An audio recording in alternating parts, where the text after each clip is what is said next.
I had a dream about my younger self and I can't stop thinking about it.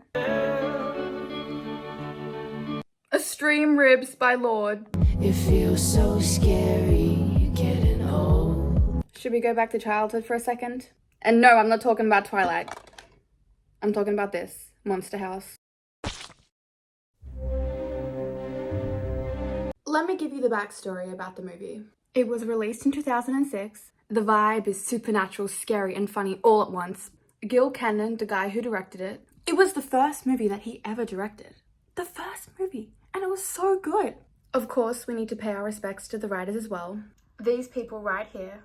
And if you want some additional information, here it is. So what exactly is Monster House? I would say it's about a house that terrorizes people, particularly children. The main character of this movie is this kid named DJ. He's 12 and is also addicted to spying on his neighbor through a telescope. Sounds like my neighbor.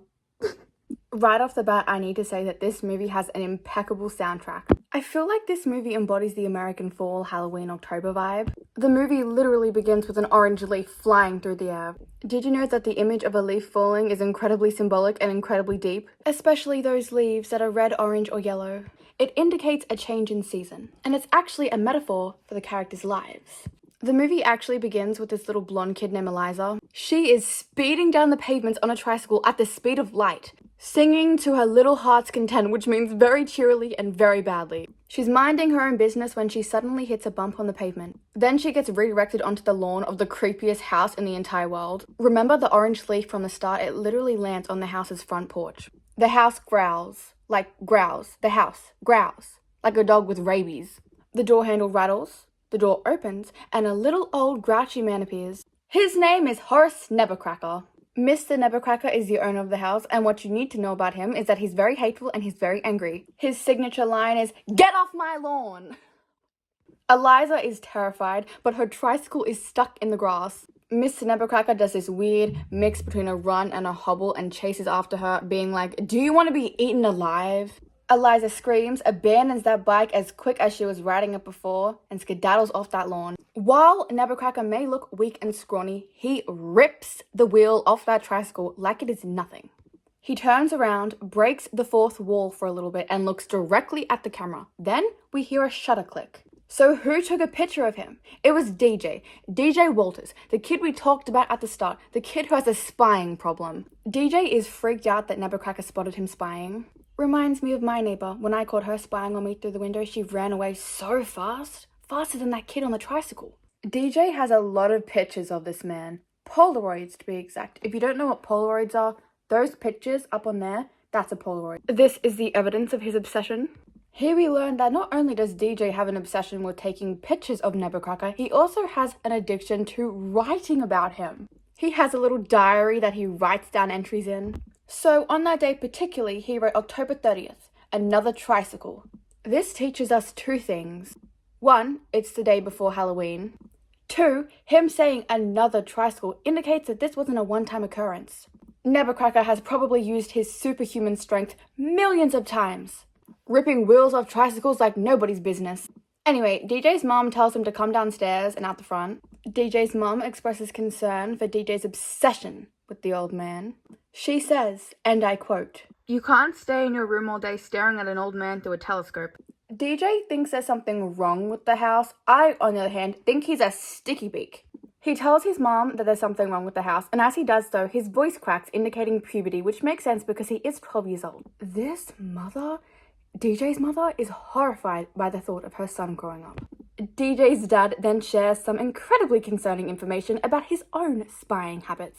His dad says that he used to do the same thing, except it was with a pair of girl twins and it was with binoculars. I just have one question. Why is this stalking, spying thing so prevalent in so many movies? Anyway, here we learn that DJ's parents are going on a trip and they are not getting back until the next night, which is going to be October 31st.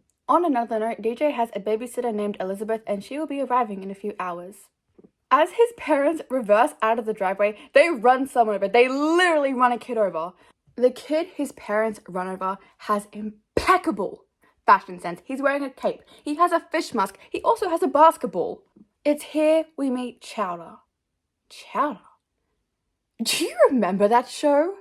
This was such a fever dream. Chowder is DJ's best friend and he is described as clumsy, strange, and very immature. I feel like I also need to say that he is, in fact, the stereotypical larger-bodied best friend who's there for comic relief. Everyone's supposed to laugh at him and make jokes at his expense. He is also obsessed with food. I mean, his name is Chowder. Chowder, like the food. I mean, his real name is Charles, but like everyone calls him Chowder. As DJ's parents leave, they are very, very erratic. His mum babies him so much. And his dad is the polar opposite. His dad thinks that he's grown up. His mum thinks he's growing up too fast. It's also confusing. His parents speed away and run over the fish mask, so now the fish mask has a massive tire line in the middle of it. Chowder is so excited for Halloween night so he can get the candy. So when they're playing basketball and DJ is like, I'm too grown up to go trick-or-treating, Chowder is horrified. He's like, we can't break our 6-year streak. So they've been trick-or-treating since they were 6 years old together. I would say that DJ and Chowder are unpopular kids, as DJ confesses that in years prior, they were jumped and egged on Halloween. And you know what? I can't even be mad at him for saying he's too grown up at 12, because I remember when I was 12, I thought I was so old. Chowder, as his immature self, decides to pull a face, snatches the basketball, and decides that he's going to play basketball by himself. In the midst of this, he manages to knock himself out with the ball. Here is the evidence of this happening. Like, how is that even possible? You know what? I'm going to see if I can do any better. I'm venturing out into the wilderness. It's also definitely going to storm.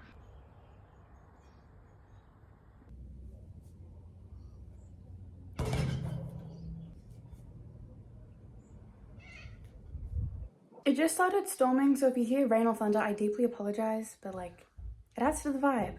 So where were we? After Chowder publicly embarrasses himself, the ball goes flying and lands at the front of this house. Monster House. The house where Nevercracker lives. DJ is insanely dramatic and says that now the ball doesn't exist anymore.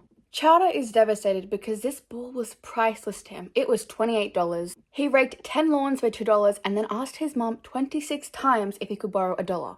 This kid was dedicated to buying this ball. But something strange is going on because as the ball lands in Nevercracker's front yard, he doesn't come out to confiscate it. DJ wonders if potentially he's just sleeping, so he steps a foot onto the yard. Chowder then shoves him. DJ sprints forward, and I kid you not, Nevercracker comes out like a house on fire. This next part is so insanely intense. Nevercracker runs at DJ, picks him up, and shakes him. Like this. Out of nowhere, Nevercracker then wheezes, dies, and lands on DJ. So DJ is trapped on the ground and Nevercracker's dead body is laying on top of him. Their noses are touching. The house then starts creaking and the entire inside goes up in flames. The paramedics come to take Nevercracker away, and as he is being wheeled away on the stretcher, his little pinky is trailing on the ground. Grass then wraps around his little pinky finger as if it doesn't want him to go. DJ notices a gold key laying on the ground, so he picks it up and steals it. Nevercracker's stretcher wheel then gets grabbed by grass. There's like a tussle between the paramedics and the grass over this stretcher. Obviously, the paramedics are trying to wheel Nevercracker away, but the grass has latched on and doesn't want to let him go.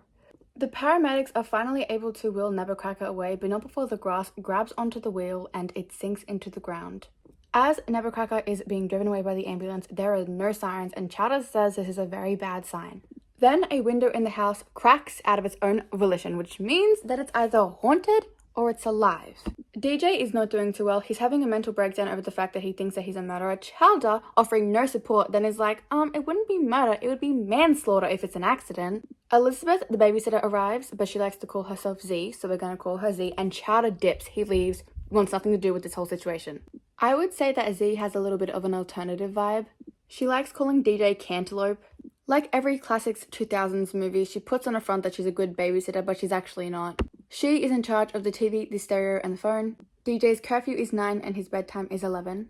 DJ says that he's all grown up and doesn't need a babysitter. So Z grabs a pot plant and drops it on the ground. Is like, OMG, DJ, why did you break that? And then is like, your parents would never believe you over me, because I think that she doesn't want to lose her employment. She sends DJ to his room and then starts blasting her own music. DJ is making big moves because he puts down his blind. Yes, him, the spire.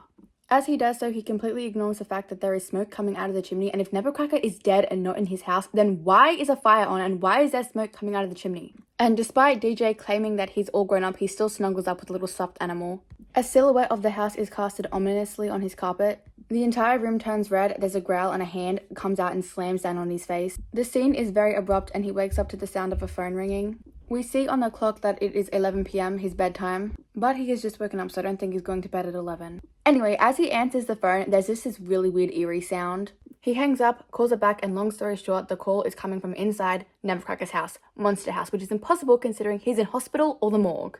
Out of nowhere, DJ is then grabbed by someone wearing a fish mask. The same mask Chowder was wearing and the same mask that his parents ran over. The person wearing the mask is Z's boyfriend. His name is Bones. He's in a band and he looks like a stoner. DJ is freaked out, so he tells Z and Bones that Nevercracker is dead, but he's still getting calls from inside his house. They both think he's lying, so they scream to scare him. Remember the toy DJ was cuddling up with before? Well, Bones snatches it up. We find out that the toy is actually a girl. Bones starts aggressively making out with the toy. He's making out with a stuffed animal. Then he starts ripping the stuffed animal up and cotton goes everywhere. Z tells Bones to stop, says he's funny, but still sends him downstairs. This shows that she obviously cares about DJ a little bit to get her boyfriend to stop ripping up his favorite toy. Anyway, DJ looks out longingly at the monster house and something weird is definitely going on. Like the window blind then opens and closes. Chowder is playing video games when DJ calls him. Chowder himself is home alone. His dad is at the pharmacy. He says his mum is at the movies with her personal trainer, insinuating that she's cheating. DJ, all secretive, is like, meet me at the danger zone, and then Chowder says okay. As DJ sneaks downstairs, he sees Z and Bones talking. Z is really worried that Mr. Nevercracker could be dead. Bones, on the other hand, is chilling. He's just drinking beer. He then says that they should all be lucky that Nevercracker is dead because the man was evil. Z defends Nevercracker and she says that he's just a crotchety old man, which I looked up, and crotchety basically just means bad-tempered or irritable. You know what this is showing me? That while Z may have a tough exterior, inside she actually has a very big heart and she actually cares a lot. Anyway, the reason why Bones thinks that Mr. Nevercracker is evil is because when he was 10, he had a kite. An awesome kite. An awesome kite. And this kite landed in Mr. Nevercracker's yard. Nevercracker took it and he never saw it ever again. According to Bones, Nevercracker is really weird. He talks to his house. He kisses his house. There's also a rumor that he ate his wife. Then, without warning, he propels himself onto Z. She pushes him off. She kicks him out and says that he has no respect for women. And then he, on the other hand, is like, you're just a prude. DJ successfully manages to sneak out the back. Bones drunkenly stumbles to Monster House. He throws his beer bottle on the ground, attacks the grass, then sees his red kite. In a trance-like state, he walks up to it, grabs it, and then he himself is then grabbed and taken into the house. Keep in mind, all this is going on with really intense music in the background. It's a full moon and DJ goes to this place called Luxury Towers. I'm pretty sure it was a lake that has since been drained and now it's just a construction site. This is what it looks like. DJ gets the life scared out of him because Chowder has somehow accessed a digger and he slams the horn down. Chowder then starts roaring. Yes, roaring. DJ tries to tell Chowder that Mr. Nevercracker is back from the dead, but he's just not listening. He is more excited about the fact that some fool left the keys in the digger, meaning anyone can start the vehicle if they so wish. DJ is like, Mr. Nevercracker is haunting me, my blood is on his hands, but Chowder calls him crazy, completely invalidates his experience, and says that the reason why he's feeling like this is because he killed a guy, but don't worry because life goes on. Well, for him, not Nevercracker. Doesn't Chowder just have such a way with words? He's like, be relaxed like me, falls on the heavy machinery, and it starts working. DJ says he needs help, and Chowder says he will only if they go trick-or-treating. Then he growls and scratches at the air. They finally make it to Monster House, and Chowder says that he's going to go up and ding-dong ditch it. I just need to point out, it is not called ding-dong ditch. It is called knock and run. Knock and run is where you run up to a house, you knock on it, and you run. What the hell is ding-dong ditch? He drops to the ground, Commander crawls across it, spots Bones' beer bottle, gets to the stairs, mocks Mr. Nevercracker, and he's like, get off my lawn! Then gags, pretending to die. I feel like maybe I should light a candle. As Chowder rings the doorbell, all the lights in the house turn on and it starts splintering. He then turns into a scaredy rat, but like, I can't even blame him. The house door opens, a carpet tongue comes out and tries to whip him. Needless to say, the house is alive. Then it cuts to the next day, Halloween. Z is passed out on the couch when there's a knock at the door. Here we meet Jenny. Jenny has a no-nonsense attitude. She's very ambitious and she wants a good future. She goes to some prestigious school called Westbrook Prep. On another note, Z was actually kicked out of that school. Jenny is a little businesswoman and she is trying to sell off candy. She negotiates with Z and they come up with a plan that's going to scam DJ's family out of their money. It's like 8 a.m. and Z comes up and gives DJ some chocolate for his breakfast. DJ and Chowder have been up all night staring at Nevercracker's house. Like they literally peed in a bottle so they wouldn't have to leave the room. Z wants to know if either of them saw Bones. They say that he has been eaten alive. I'm very tired, so I'm just going to tell you this next little bit while I lay down for a little rest. As Chowder is spying, he then spots Jenny, and then both him and DJ start watching her. Jenny obliviously walks up the pavement towards Monster House. Both DJ and Chowder run after her, and at first she asks if they're mentally challenged, but she's not saying that when the house tries to eat her. Yes, you heard me correctly. The house tries to eat her. Like the house literally propels her 10 feet in the air. Also, did I mention that it grows teeth? Yes, the house grows teeth. If it wasn't for Chowder and DJ, she literally would have been eaten alive. Z then comes outside, and then Monster House is back on its best behavior, like it didn't just grow teeth and tried to eat a bunch of children. Basically, Chowder's dad is on the phone and he's not happy. And to cut a really long story short, Z then goes to find Bones. I am so tired. I'm back and rejuvenated. I just needed a little break. So basically, after Jenny was almost killed, she's obviously very confused, so she demands to know answers. DJ leads her up to his room, and he's very insecure about all the posters lining his walls. I wonder what he'd think about my Twilight poster. He's like, I'm gonna take them down and I'm gonna put up art. In the meantime, Chowder himself is trying to act all tough, because remember he was on the phone to his dad? Well, he pretends to hang up and is really rude about it. Then he asks DJ for some beer, and then he calls himself Charles.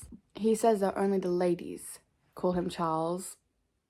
Then Jenny starts talking about her school, Westbrook Prep, and Chowder is all like, yeah, well, I got in, but I didn't want to go. And Jenny is like, it's an all-girls school, Chowder. And see, this is why we don't lie. This entire interaction has reminded me of so many occasions. You know, when you were at school and there would be those kids who would say, oh yeah, I had the latest iPhone. It's just at home and I'm not allowed to bring it. Or the girls that would say that they had a boyfriend, but he lived in another country. This is also reminding me of a story that I saw on TikTok where this girl knew that her crush's dad was a doctor, so she told her crush that she went to see his dad, but his dad was actually a gynecologist. So this is why we just don't lie. So Charles acting like a distinguished gentleman does not work, unfortunately. Jenny then finds their pee bottle. Remember the bottle that they were peeing in? She finds that. Ew!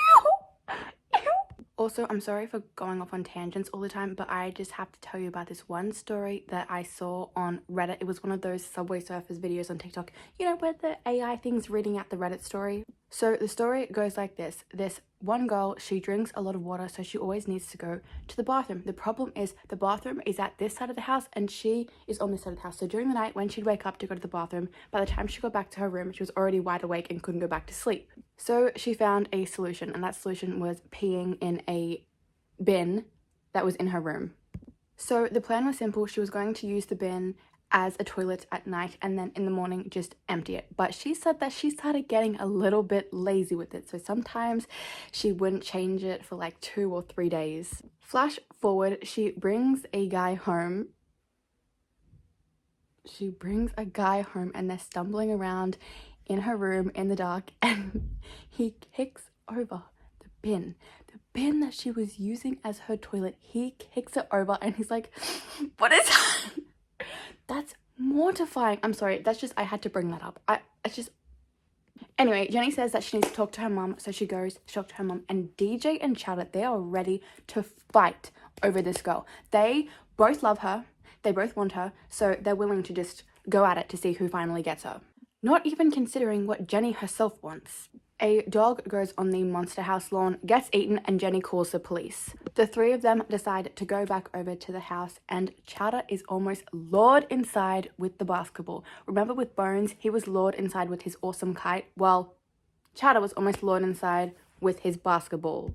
The police finally arrive, and they are kind of a mess, I would say. I mean, it's probably a small town, so they don't have any backup, and they also do not believe when the kids say that a house ate a dog, which, I mean, to be fair, would you believe it if a kid came up to you and said, that house ate a dog? Would you believe it? No, you would not. DJ tries to prove something strange is going on by going up to the house and stomping on the grass, but of course the house is on its best behavior. The police say if they do anything to mess with the house again, they're gonna get locked up. When I was a kid, I used to hate this trope where none of the adults could be trusted and none of the adults believed the children, but now I can appreciate it.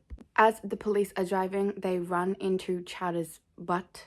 This poor guy keeps getting hit by cars, I'm not even kidding. The kids then make a sly dig at the government and how you can't really trust it. They decide that they need to enlist in some professional help, so they go to a gamer. This guy is called Reginald Skilinsky, but everyone calls him Skull. Apparently, he is the smartest guy on earth. He once played an arcade game for 4 days straight, using only 1/4, a gallon of chocolate milk, and an adult diaper. Now, the kids go to Skull when he's in his zone, and at first he does not want to talk to them and stop gaming, but he eventually talks to them. He says that a possessed house is known as Domus Mactabilis. Then he tells them that they are going to get killed. The kids are like, well, how are we going to kill it? And he says that the only way to kill this is by striking it through the heart. But as the kids point out, houses don't have hearts, so how are they supposed to do that?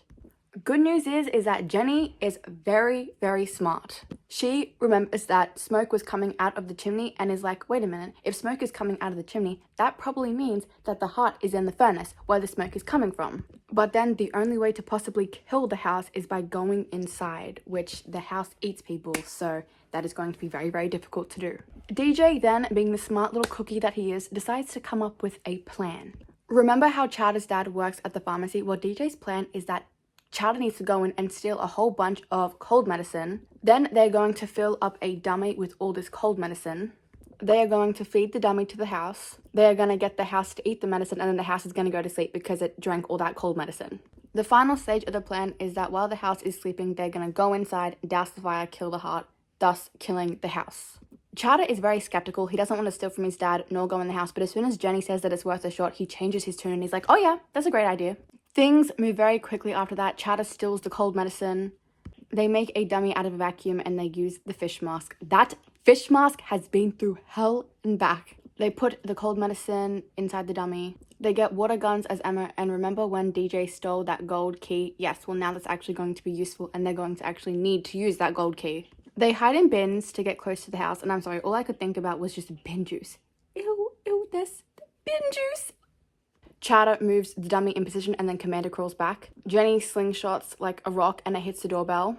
The house wakes up, they plug in the vacuum and the vacuum is chugging along the lawn. The house wakes up and it looks like the vacuum is about to be eaten. However, a police siren rings, the house goes back to looking like it is not a murderous monster house, and the extension cord attaching to the vacuum is ripped apart. It's the police officers again, and they are very mad at the kids. The main police chief is very mad at them for littering, loitering, vandalism, and vagrancy. He then tells them to get out of the trash cans. The kids throw their water guns to the other police officer, and he threatens to shoot them. Then the police chief notices the dummy. He goes over to it. He takes off the fish mask. He pulls out the cold medicine bottle, and he downs it all in one go. This is the evidence. The other police chief is grilling the kids, and he even goes so far to call Chowder Porky. How disrespectful and rude. The kids get thrown in the back of the police car, and both of the police officers go up to the house to investigate. Long story short, they are grabbed by a tree, the carpet tongue comes out, and they are both eaten. Remember the car that the kids are sitting in that also gets picked up by the tree, and all I could think about when watching this scene was that it reminded me so much of the Whomping Willow in Harry Potter and the Chamber of Secrets, I believe. This is the evidence. What happens is there is a pit in the middle of the house that is glowing green and has sharp teeth attached to it. The kids manage to sneak out of the car by going out the back, but the car is eaten. What this means is that the house thinks that it ate the kids. The house has no idea that the kids are currently in its foyer, just waiting in there. DJ says the only way they can possibly get out alive is if they kill the furnace by putting out the fire. Side note, there's explosives in the house, and explosives are so scary to me. DJ then stumbles upon a pair of binoculars, and then he puts two and two together that the old man, Nebbecracker, was actually spying on him. So both of them were spying on each other. They then see pictures of Nebbecracker and his wife. This is one of the pictures, and this is the other picture. Again, the rumors are that Nebbecracker fattened up his wife and then ate her. Also, the reason why he has explosives in his house was because he was a part of the demolition squad in World War II, I believe. You guys know the dangly thing at the back of people's throats? The house has one. Chowder spreads false information and says that that thing is the heart, so they all start spraying it, but all that does is just wake up the house because in fact it is not the heart. Then the house's mouth opens and there's a beam of light that's searching for them. Anyway, then the floor collapses and they land on a pile of all the confiscated items in the neighborhood. They find a padlock cage It has a sign saying Constance the Giantess. This part is, I'm not even gonna lie to you, extremely disturbing. The gold key actually works for this specific cage. So DJ opens the cage and what does he see? He sees the wife's dead body. I'm not even kidding. That's the body. That is so disturbing. DJ has a tendency to fall face first for dead bodies. First, Mr. Nabbercracker, and now with his wife, because he falls down and falls on the cemented wife's body. The cement cracks and reveals a skeleton, so that's also lovely. Now, the house then wakes up. They all try to run and escape. Chowder sees his $28 ball and he goes to it. Then these like slinkies come down and like they grab him. Basically, all three of the kids are then grabbed by something. They all basically almost die. Things are not looking too good. Jenny is the smart one, remember? So that, you know, the dangly thing at the back of the throat, that activates the gag reflex. So she grabs it.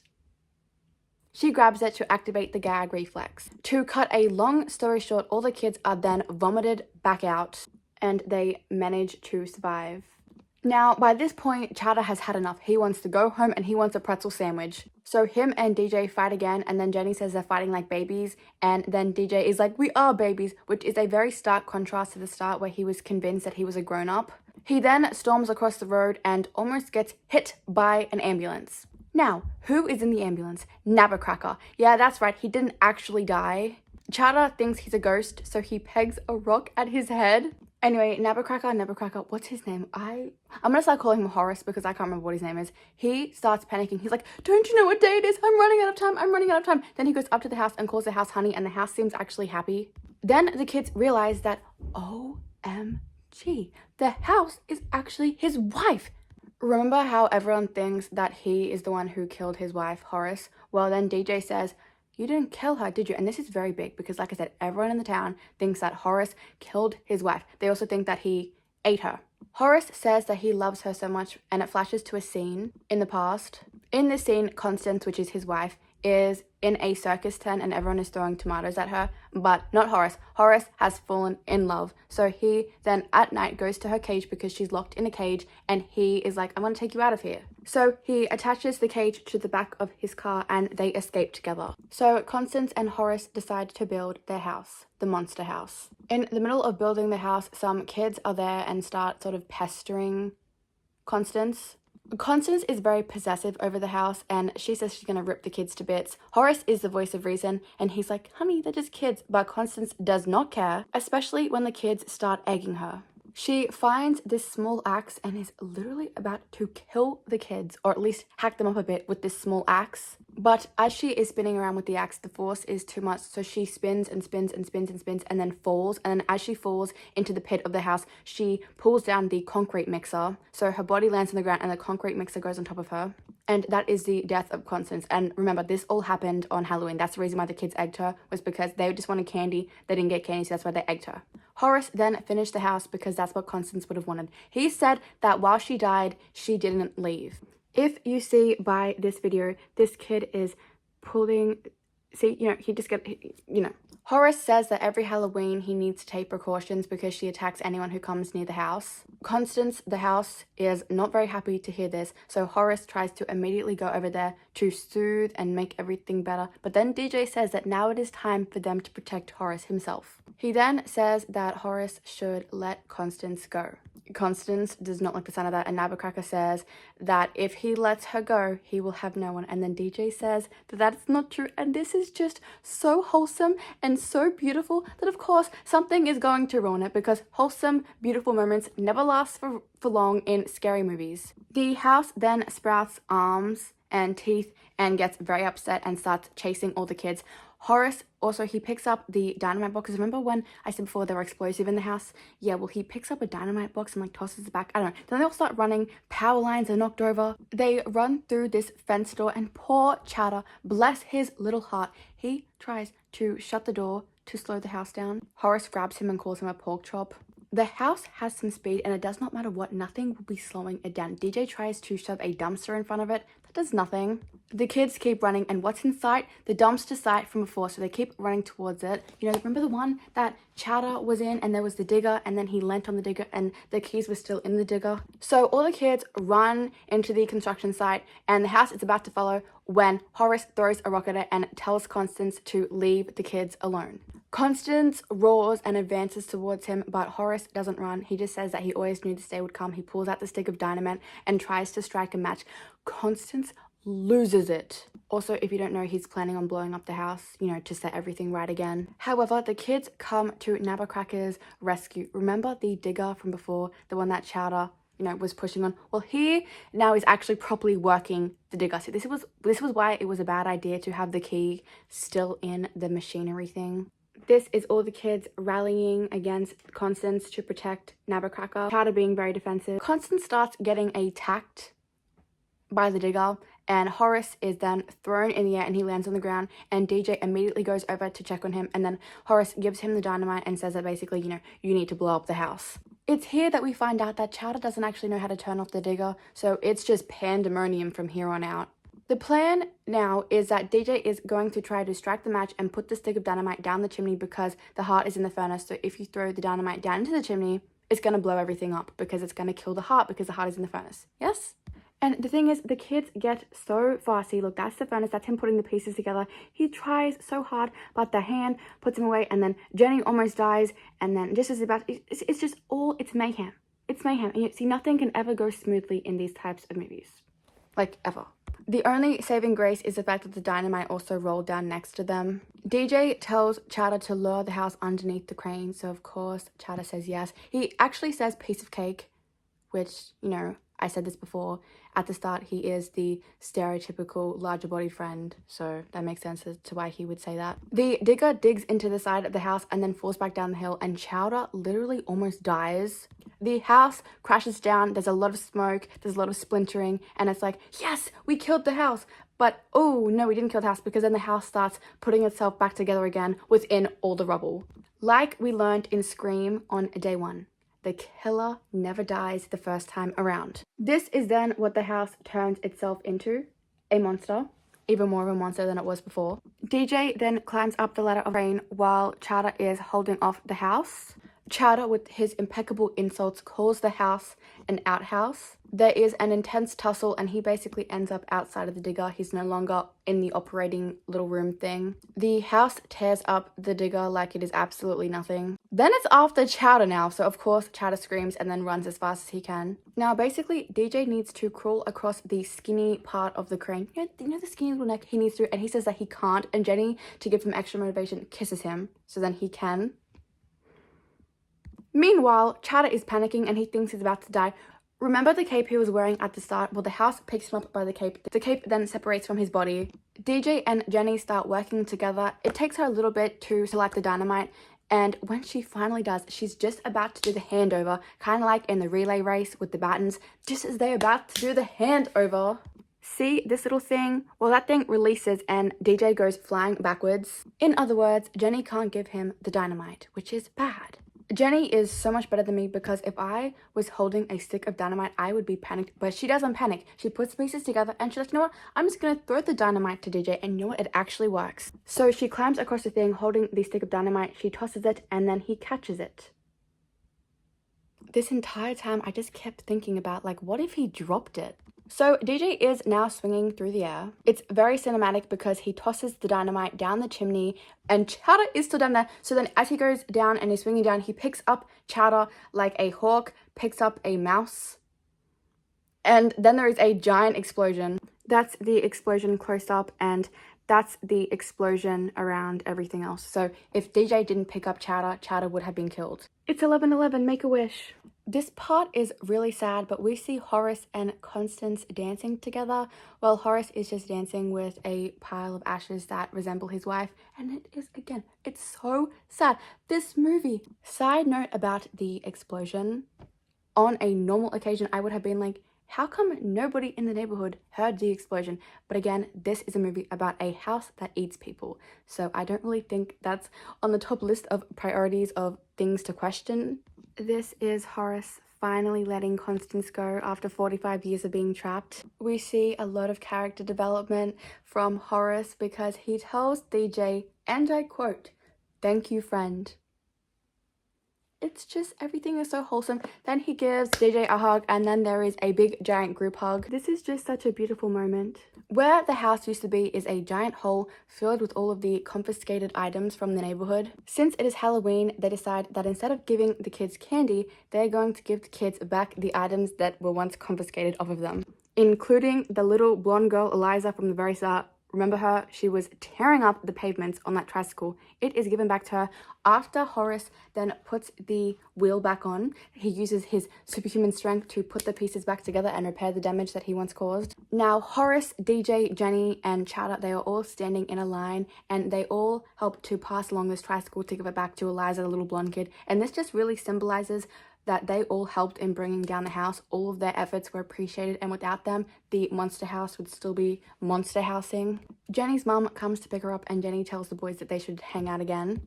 Mr. Nevercracker gives Chowder back his $28 ball, and he makes a joke like, "Get off my lawn," and everyone laughs because he doesn't actually mean it anymore. Chowder is a little confused, but he has the right spirit. He says that Horace can now go on a nice vacation and meet a beach house. You know, because he thinks that Horace is in love with houses. No, actually, okay, it's very complicated, but he's very sweet and he's got the right spirit. DJ's parents come back home. Chowder tries to play basketball again. It doesn't hit him in the face, but it does still get stuck on the rim. To wrap up their little story nicely, DJ decides that he does actually want to go trick-or-treating, so him and Chowder go trick-or-treating. Everything is back in order. Mr. Nabbercracker is now free. Constance is also free from the house. He is giving back all the kids their confiscated items. Everything is nice and sorted out. Is it? No, it's not. What about Bones? What about the dog? What about the police officer? Don't you worry, we get answers for that. So Bones crawls out of the pit of confiscated items. He has the awesome kite strapped to his back, and he's just like, whoa.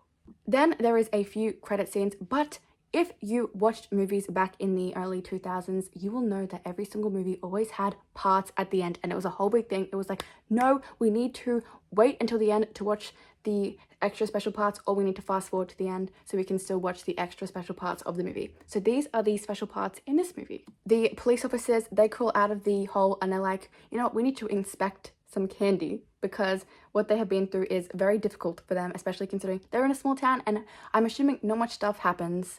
The dog also is safe as well. I just wanted to point that out. The dog is completely okay. Side note about the dog, I don't know what's going on there, because he goes to the bathroom on a pumpkin, but like then the pumpkin is like sizzling like it's been burnt. So do they have powers now?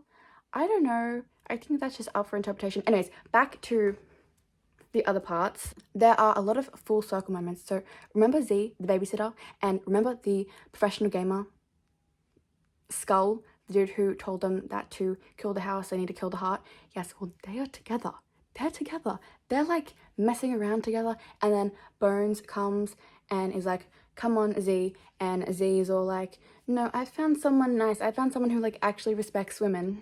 But then when Bones is like, okay, and leaves, then Z is like, wait, Bones. So again, it's up to your interpretation whether or not Z actually leaves Bones, or if she goes back to him, or if she is trapped in this kind of toxic cycle with him. So all in all, that is the end of Monster House. This video, especially towards the end part, it was a little bit rushed. I'm sorry if I was talking really fast or if I was trying to get to the points really fast. I was really tired before, but now I'm not, and now I'm filled with so much energy and I don't really know what happened. It was like I'm a different person from earlier, because before I was ready to go to bed, but now I'm like, I'm ready to like go out and go for a run, even though it's midnight. Let me give a little conclusion about Monster House. First of all, I 1000% recommend this movie. I don't care that this movie is a kids movie. It is still good. Just because something is marketed towards kids does not mean that other people can't enjoy it. Do you know what I'm saying? You know what I'm saying? I don't know. It's just a vibe. And also, if you don't want to watch it by yourself, then like, I don't know, babysit a kid. And then it can be like, no, I'm watching with the kid. Not because like I want to watch it. Not that it matters, okay? One thing I really love about this movie is that everything is connected. I just love when things are mentioned at the start and also relate to the end. I love that so much. I also love when characters just aren't throwaway characters, when they actually have a purpose and they actually can be brought up again and are actually useful and actually needed for things instead of just being there. So would I recommend this movie? Yes, I would. I honestly really love it. It's a really beautiful movie. It has a lot of nostalgia for me. I guess if you don't have that nostalgic feeling when watching it, you won't have the same kind of love that I do. So thank you for watching. I'm going to watch Saw 6, is it? Because my brother just put it on. So I'm going to go watch Saw 6 with him. Bye. Show me Roderick.